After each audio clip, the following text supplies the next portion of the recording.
Assalamualaikum warahmatullahi wabarakatuh. Selamat pagi anak-anak. Sekarang kita belajar tema 1, subtema 3, PB1. Pelajaran sebelumnya kalian sudah mempelajari tentang ide pokok. Hari ini kita ulas lagi apakah itu ide pokok. Ide pokok adalah ide atau gagasan yang menjadi dasar pengembangan sebuah paragraf. Ide pokok disebut juga gagasan utama, pikiran utama, gagasan pokok, atau pikiran pokok. Ide pokok terletak di awal paragraf, tengah paragraf, atau di akhir paragraf. Nah, di sini ada bacaan dengan judul Gerabah dari Madura, terdiri dari 2 paragraf. Paragraf pertama berbunyi, salah satu warisan karya budaya yang sangat tua, luas persebarannya, dan mampu bertahan hingga sekarang adalah gerabah, yakni barang pecah belah dari tanah bakar yang dibuat secara tradisional. Gerabah juga dikenal dengan sebutan tembikar. Gerabah konon sudah dibuat manusia sejak mereka hidup menetap dan mulai bercocok tanam beberapa ribu tahun sebelum tahun Masehi, dan kini masih kita dapatkan di seluruh pelosok Nusantara, tidak terkecuali di Pulau Madura. Pada situs-situs kebudayaan dan purbakala, banyak dijumpai gerabah atau tembikar yang difungsikan sebagai peralatan atau perkakas rumah tangga dan untuk keperluan peribadahan serta penguburan mayat. Gerabah yang paling sederhana dibuat dan dibentuk hanya menggunakan tangan dengan ciri adonan yang kasar, dan bagian-bagian gerabah tersebut masih dipenuhi oleh jejak-jejak jari.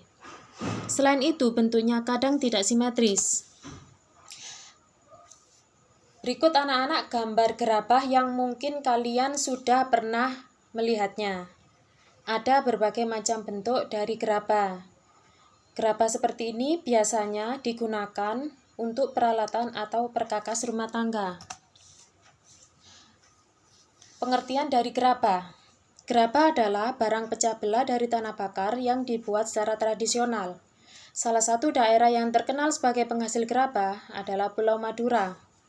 Gerabah biasanya digunakan untuk peralatan rumah tangga, guci, hiasan lampu taman, dan sebagainya.